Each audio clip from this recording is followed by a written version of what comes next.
Did you think you'd still be doing this now?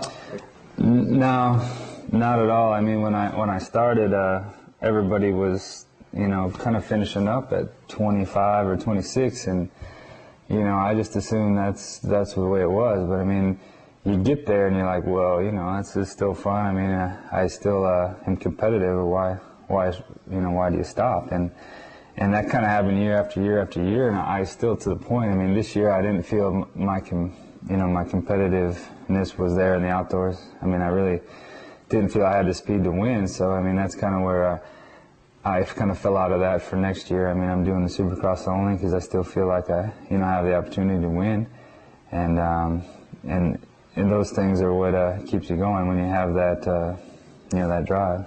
That's why I like Supercross. I mean, it's to actually think about what you can do and then doing it. There's some big hits on a Supercross track, week in, week out, and those things are get your adrenaline going and stuff that kind of keeps you motivated. What are your personal goals for Supercross 04? I think goal number one is to stay healthy. It's been 2 years and I haven't finished the last 2 seasons, so. But what ingredient is missing in that equation? Meaning? You haven't finished the last 2 seasons, but Travis Pastrana. Yeah, well, that was 1 season. Last year I kind of took care of myself, so I mean, not without him trying to help me, but no, that's goal number one. And to win, to win races, I mean, I just got to get back out there and get comfortable and confident and get some good finishes and just keep rolling. But mainly, I try to win as many races as I can and finish the season. How's the riding style changed in Supercross since you've been around?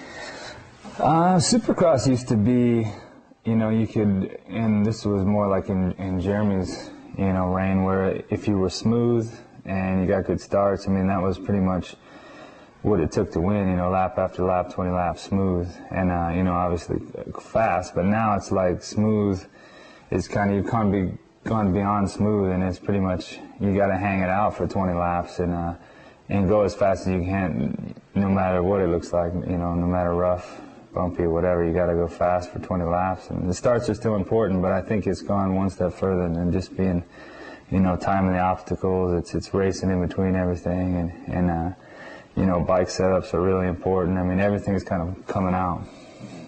Has it been hard for you to adapt your Supercross style? I mean, for someone who was in the era of being smooth, and smooth, no mistakes pays off, to something you have to do these huge jumps and charge. Well, I mean, I kind of started as rough in Supercross and kind of just hanging it out and going down a lot, and then I kind of fell into the smooth thing right at the end of it, and now I got to pick it up and go faster. But I think my style is pretty good for that. I mean, other than the starts, I feel like my speed and my timing and everything's pretty close. I just need to fine-tune all that in a package with good starts, and the way Ricky and Chad Reed are riding, it's definitely stepping up the bar, but I still think it's reachable.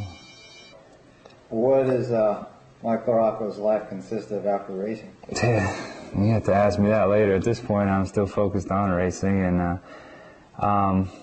we have the AMSOIL team, and there's a lot of things that I could be doing, and I'm basically gonna get to the point where I'm done racing and make a decision at that time. I think of all the pro racers out there, you think of like a badass, and I think most people think of Mike LaRocco. Yeah, I mean, it's, there's times in my career where, my intensity level has been, high, and there's times where I'm kind of mellow, but I mean, the bottom line is I think at any time, I mean, I'm giving 100%, and I'm really not afraid to mix it up if I need to, and I think just doing that year after year after year is kind of where that kind of came from. Is it hard to stay focused in a long-ass outdoor race, or have you ever caught yourself like thinking about how you're going to make corn dogs on Tuesday night? No, those things are, I mean, you get to the point where you're out there, like let's say this year several times I've been by myself in 4th or 5th, and there's kind of too far in front and too far behind for much to happen, and you know, still, even at that point, you focus on what's coming up and try to do it the best you can. I mean, practicing, on the other hand, your mind wanders, and because you're doing it, you know, day after day, week after week on the same track, and it's just, you know, some monotonous. But racing still, you know, you got to keep after it. I don't know if you know this, but our magazine has officially dropped the mullet. Dropped it. Yeah, no more mullet hunt. What are your thoughts on that? It's Good move or is it controversial? Oh, you know, I don't know. I mean, mullets are still popular in some places, and you might be offending some people, so maybe a smart move. But on the other hand, I think there's people that like to see that, so you just got to do what you got to do.